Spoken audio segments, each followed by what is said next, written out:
पुरोगामी TV news, महाराष्ट्राचं आपल्या हक्काचं मराठी चॅनल।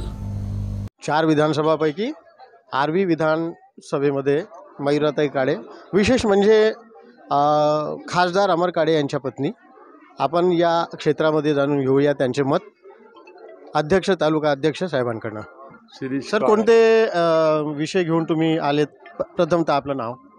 मी शिरीष काळे, तालुका अध्यक्ष राष्ट्रवादी काँग्रेस पार्टी, आरवी, जिल्हा वर्धा। कोणत्या मुद्द्यावरती आता ताई उभे आहेत? शेतकऱ्याचे मुख्य प्रश्न आहे आणि बेरोजगारांचे मुख्य प्रश्न आहे आणि हे महत्त्वाचे जे प्रश्न आहे जे शेतीशी निगडीत, त्या प्रश्नाला जे विद्यमान सरकार आहे ते प्रत्येक वेळेस बगल देत आलेलं आहे की जे 10 वर्षापासून त्यांची सत्ता आहे आणि ज्यांनी हे मालाच्या भावाबद्दल जे काही ओरड करत होते फडणवीस साहेब, तर त्या 10 वर्षात त्यांनी काहीही भाववाढीसाठी प्रयत्न केलेले नाही। शेतकऱ्यांच्या मुद्द्यानंतर या दिवाळीकरता त्यांनी लाडकी बहीण योजना अंमलात आणली, त्याबद्दल आपले काय विचार? लाडकी बहीण योजना ही आगळा एक निवडचा एक हे आणलेला एक खोटेपणा आहे की त्या निवडणुकीसाठी प्रलोभन आहे त्या लाडकी बहीण योजनेचं, ते सक्सेस होईल असं वाटत नाही। त्यांच्या मॅनिफेस्टोमध्ये आता शेतकऱ्यांबद्दलही आदर आहे, त्याबद्दल? शेतकऱ्याबद्दल जर आदर असता आतापर्यंत तर त्यांनी त्या मूलभूत आधारभूत किंमत जे आहे शेतमालाची ते त्यांना कळते। जशी बाजारभावातल्या असणाऱ्या अनेक वस्तूचे बाजार मूल्य हे वाढल्या जाते, त्यावेळेस शेतकरी शेतमालाचे मूल्य का वाढल्या जात नाही?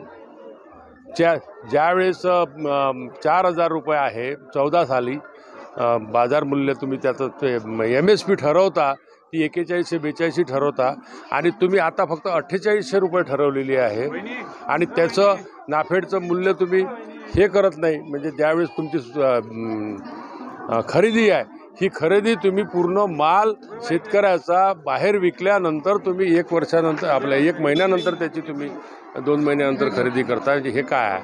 तरी पण त्यांचा विकास आरवी तळेगाव रोड हे बांधकाम पण सुरू आहे।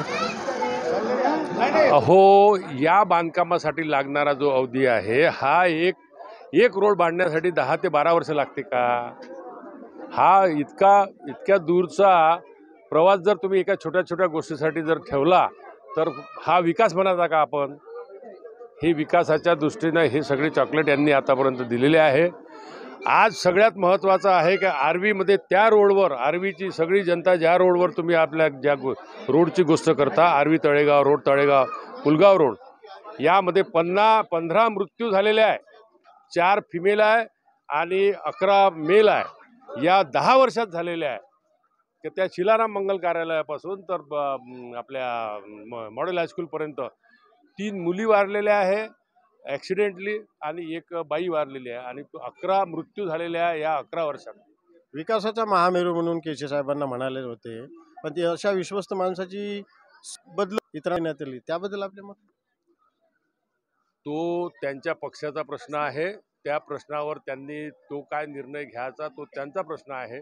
कारण की आपलं मत जर त्यामध्ये जर विचारलं तर केचे साहेबांनी ही जे BJPला जे ऊर्जित अवस्थेमध्ये या अवस्थेमध्ये आणलं हे त्यांचं सगळ्यात मोठं कार्य आहे आणि त्यांना डावलणं हे त्यांचा प्रश्न आहे।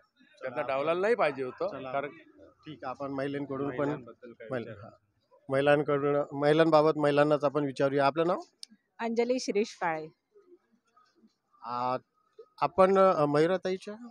हा, मी मोठी सासूबाईच लागते, ती माझी म्हणजे जाऊबाई लागते त्यांची। पूर्ण परिवाराचं यात उतरलेलं आहे म्हणावं। बिलकुल। आपण ही जी योजना आहे महिलांची लाडकी बहीण योजना, याचा फायदा घेतलाय तुम्ही? नाही, कारण की काय आहे, ते 1500 रुपयापेक्षा आमच्या शेतकरी जे आहे आणि माझा मुलगा तरुण आहे, तो जर मला खाली दिसत असेल तर त्या 1500 रुपयाचा मला काय उपयोग? मी 1500 रुपये घेईल आणि माझा पोरगा खाली बसला, कॉटवर बसलेला आहे। मग या सुशिक्षित तरुण मुलांना तुम्ही काहीतरी नोकऱ्या द्या, रोजगार द्या। हे आम्हाला पण चॉकलेट 1500 रुपयाचं देऊन आम्ही काय करायचं? का सर्व घरांना सांगायचं की तुम्ही त्या BJPला मतदान करू म्हणून, यांना घरात बसायचं जेंट्स लोकांना? आणि नाही, देवेंद्र फडणवीस सांगतात की माणसांना घरी बसवा आणि बाईला बाय एसटीत प्रवास अर्धा केला आहे त्यांनी. अहो, हे जे जे शेतकरी माणसं आहे ते जर जर कृषीचं सामान घ्यायला तर बाईला पाठवेल का? माणूसच जाईल ना. मग त्याला का तुम्ही अन्याय करता? महिलांना आणि जेंट्सला समसमान अधिकार द्या. लाडकी बहीण योजनेमध्ये माहिती पडलं की काही अर्ध्या लेडीजला दिलेलं आहे, अर्ध्या स्त्रियांना दिलेलं नाही. हा काय फरक त्यांचा कागदोपत्री प्रश्न असेल तो तर काही मला माहिती जर नाही. ही योजना सुरू राहिली तर आपण त्यासाठी काय नाही, योजना सुरू राहणे लेडीजला चांगलंच आहे, पण मी जो प्रश्न मांडलाय की सुशिक्षित बेरोजगार. तरुण आहे आणि आपल्या घरच्या माणसाला शेतकऱ्याला भाव नाही आहे. काय करता त्या 1500 रुपयाचा? तुम्ही शेतकऱ्याला भाव द्या, हे 1500 रुपये आमच्या काही कामाचे नाही आहे. तुम्हाला काम पाहिजे याचा अर्थ. आम्हाला लेडीजला काम पाहिजे. आमच्या तरुण वर्ग इतका बेकार झालेला आहे आणि तो व्यसनाधीन झालेला आहे. कारण काहीच काम नसल्यानंतर काय करणार आहे? एवढ्या मोठ्या 60-70 वर्षाच्या वडिलाच्या हाताखाली म्हणजे कमावणार आहे, तो खाणार आहे का? आणि साहजिकच आहे, शिकलेला असल्यानंतर तो कोणत्या दुकानात काही नोकरी करणार नाहीये 3,000-4,000 रुपये महिन्याने. हे आपल्याला समजायला पाहिजे ना. मुख्यतः तुमचा प्रश्न आहे की कष्ट करून आम्हाला पैसा पाहिजे. कष्ट करून नाही, आमचा तरुण शिकलेला आहे. प्रत्येक घरात जाऊन तुम्ही बघा, ग्रॅज्युएशनच्या वर झालेले आहे, तर त्याच्या शिक्षणाच्या नुसार त्याला तुम्ही नोकरी द्या ना. तर मयुराताई काळे यांची सीट या विधानसभा हो, क्षेत्रात मी दिलंय. माझी सून आहे, आली. मी तिला आग्रहाने आणि हक्काने म्हणेल. आल्या, त्या निवडून आल्यानंतर प्रामुख्याने कोणत्या कामाला तुम्ही गती देणार? मी तेच जे आता बोलली, प्रामुख्याने लेडीजला काम आणि जे तरुण वर्ग आहेत त्यांना त्यांच्या शिक्षणानुसार जे काही हे आहे, आपल्या नोकरी आहे त्यांच्या शिक्षणानुसार. मी असं म्हणत नाही की प्रत्येकच जण शिकलेला आहे तर त्याला प्रत्येकाला त्याच्या शिक्षणानुसार त्याला रोजगार द्या, त्याला नोकरी द्या, काहीतरी करा. पण करा तरुण मुर्ग आणि आपला शेतकरी वर्ग इतका झाला आहे की तुम्ही त्याची हालत नाही बघायला. हे 1500 रुपये दिल्यामुळे सर्व मजूर वर्ग खाली घरी बसलेले आहे. त्या शेतकऱ्याचे हाल काय काय? ते प्रत्येका जणाला स्वतः एकटा जाणार आहे का तो सोयाबीन सोंगायला आणि निंदन करायला? 1500 रुपयामुळे सगळे मजुराला खूप आनंद वाटून राहिला आणि ते धान्य फुकट. राजकीय घराण्यातून सगळ्यांच्या प्रतिक्रिया आपण बघितलेल्या आहेत. चला आपण काही प्रतिनिधी आणि आपल्या आर्वी तालुक्यातील दादा केले नेता गेले. दादा नमस्कार. बिलकुल मयुराताई काळे यांच्या मार्फत त्यांच्याकडनं आपण कोणत्या मुद्द्यावरती